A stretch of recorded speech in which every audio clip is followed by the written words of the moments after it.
What does dying feel like? Will it hurt? Will you know it's happening? And is there anything waiting on the other side? Or does everything just go black? People who died and were brought back keep saying the same thing over and over. If you die the way most people do, slowly, in a bed, the first strange thing won't happen to your body. It will happen in your sleep. You'll start dreaming of the dead. Dr. Christopher Kerr, a hospice physician in Buffalo, has documented the dreams of more than 1,400 dying patients. Nearly 9 in 10 reported at least one vivid dream or vision in their final weeks. And as death gets closer, the cast changes. Living friends fade out of the dreams. Dead ones take over. Mother's gone for 30 years, sitting on the edge of the bed, and almost none of it is frightening. The closer death comes, the more comforting the visions get. Then comes the surge. Some patients with dementia so advanced they no longer recognize their own children suddenly wake up. Clear, present. They ask for specific people, make jokes, say goodbye. Researchers call it terminal lucidity, and in most documented cases, death follows within a week, sometimes within hours. A brain that was supposedly destroyed pulls itself together one last time. Nobody knows how. From there, the body follows a script hospice workers know by heart. Hunger switches off, then thirst. It's a body powering down systems it no longer plans to use. Circulation pulls inward, the hands go cool, and sleep stretches longer and deeper until it stops being sleep. Breathing changes last. Deep, fast breaths, then pauses that stretch so far the room holds its breath with you, then a gasp. It sounds far worse than it seems to feel. By this point, most people have slipped somewhere beyond reach, but not beyond hearing. In 2020, researchers at the University of British Columbia placed brainwave sensors on dying hospice patients who had stopped responding, and played them sequences of tones. The brains reacted, some tracking the sounds like healthy, awake brains. So the last thread connecting a dying person to this world is probably sound.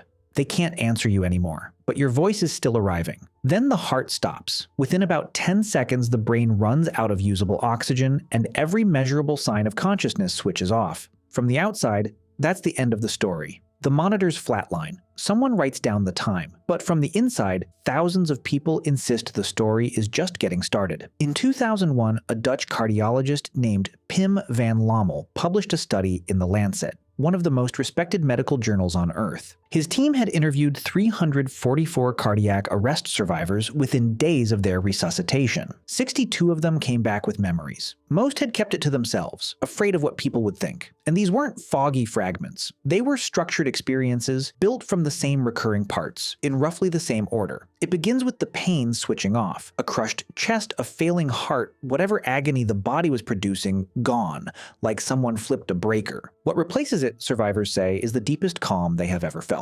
Many stopped wanting to be rescued, then they leave. People describe rising out of the body and watching their own resuscitation from near the ceiling, with a strange detached curiosity. Some say they could see in every direction at once, no longer looking through two eyes, but from everywhere. The body below stops feeling like theirs. It's something they used to wear. And sometimes, they come back carrying details. One of Van Lommel's patients arrived blue, deep in a coma. During CPR, a nurse pulled out his dentures and dropped them in the drawer of a crash cart. Over a week later, he woke, recognized her, asked for his dentures back, and told her which cart and which drawer. He said he'd watched her do it from above. This doesn't just happen to patients, it happens to the researchers studying them. In the 1970s, a young psychiatrist named Bruce Grayson was eating spaghetti in the hospital cafeteria when he got paged. A college student had overdosed. He rushed off with a sauce stain on his tie. She never woke that night. He examined her, then interviewed her roommate in a different room down the hall. The next morning, the student told him she'd watched that conversation with the roommate. Then she mentioned the stain on his tie. Grayson has spent the half-century since studying cases like hers. He's now one of the field's most respected researchers, and he still can't explain the first one. Then comes the tunnel and the light. This is where survivors start running out of language. They say the light is brighter than anything on Earth, but looking at it doesn't hurt. It isn't something you see, it's somewhere you are. And it knows everything about you and wants you there anyway. Communication happens, but nobody's mouth moves. And time stops behaving like a line. Then, for some, the life review. It isn't the movie you've been promised. People say you don't just see your life, you feel it from both sides at once. You are yourself saying the cruel thing, and you are also the person hearing it. Every kindness you ever gave and every wound you ever caused, replayed from inside the other person's skin.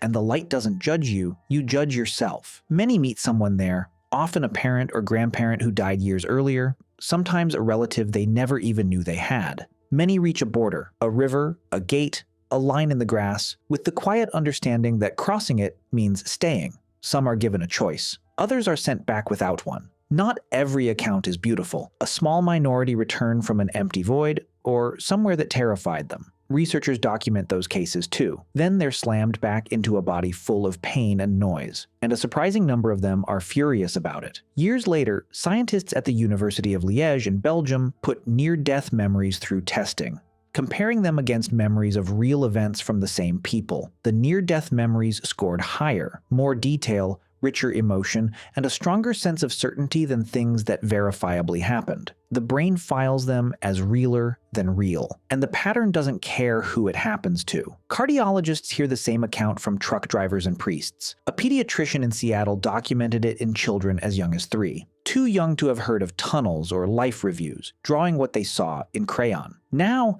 your rational side should be objecting. A dying brain is a desperate organ, and science has answers here. Round 1. Oxygen starvation. When fighter pilots black out in training centrifuges, blood drains away from their heads, and they report tunnel vision, bright lights, floating sensations, even short dreamlike visions. Starve the visual system, get a tunnel and a light. Case closed almost. Except the pilots wake up confused, twitching, their memories garbled. Survivors of cardiac arrest wake up with crisp, ordered narratives they can retell 20 years later without changing a word. And in the Dutch study, the patients who were oxygen-starved longer were no more likely to have the experience. Round 2. The brain drugs itself. In 2018, researchers at Imperial College London gave volunteers DMT, one of the most powerful psychedelics known, and scored their reports on the standard questionnaire for identifying near-death experiences. The trips scored right alongside the real thing. Tunnels, encounters with beings, entire other worlds. So maybe dying is one final, built-in trip. Except nobody has ever shown a human brain releasing anywhere near enough DMT at death. And no volunteer has ever come back from a lab trip carrying verified information about the room next door. Round 3. The power surge. In 2022, doctors were recording the brainwaves of an 87-year-old man when his heart unexpectedly stopped. In the 30 seconds around his final heartbeat, his brain fired off bursts of gamma waves, the same waves that show up during memory recall and dreaming. Maybe that burst is the whole show, one last hallucinated fireworks display. Except the burst is brief, and some of these experiences come with timestamps. In a study led by Dr. Sam Parnia covering more than 2,000 cardiac arrests, one 57-year-old man described his own resuscitation, the machines, the people, the sounds around him. His memories matched real, recorded events stretching 3 minutes into his arrest. 3 minutes into a flatline, when the brain should have nothing left to produce an experience with. Which brings us to the cases that refuse to close. Arizona, 1991. A musician named Pam Reynolds has an aneurysm buried so deep in her brain that surgeons choose a procedure called a standstill operation. They cool her body to 60 degrees Fahrenheit, about 15 degrees Celsius, stop her heart and drain the blood out of her head like oil from an engine. Her brainwaves go flat, her brainstem stops responding, and speakers molded into her ears click at 100 decibels to prove she can't hear. By every measurement medicine has, there is nothing left of her that can see, hear, or think. She wakes up with a story. She describes the bone saw they opened her skull with and says it looked like an electric toothbrush, its interchangeable blades sitting in a case. A surgeon complaining that her arteries were too small. The surgical team confirms the details. Skeptics point out, fairly, that parts of her experience may have happened before her heart was fully stopped under anesthesia that occasionally leaves patients aware. Every single piece of her account has a possible explanation. What nobody has produced is one explanation that covers all of it. And then there's Vicky Umipeg. Blind from birth, her eyes destroyed as a premature newborn. In 22 years, she had never seen anything. Even her dreams had no images. After a car crash nearly killed her, she described watching her own emergency room from above, including her own body, which she recognized by her hair and her wedding ring. The first thing she ever saw, she says, was herself. So those are your two options. Either the dying brain performs one last spectacular magic trick, so convincing it fools everyone it happens to, or something about you is less attached to your body than science can currently allow. Pick a side. But notice the strange part. Both sides agree on what dying feels like. Not one stage of it, from the visions to the tunnel, to the light, appears to hurt. When Van Lommel followed his patients for 8 years, the ones who'd been through it had changed. Less materialistic, more open with the people they loved, and, almost across the board, no longer afraid to die. The only people on Earth with first-hand experience of dying came back less afraid of it than you are. Whatever is waiting inside that final minute, mercy seems to be built into it. The fear lives entirely on this side.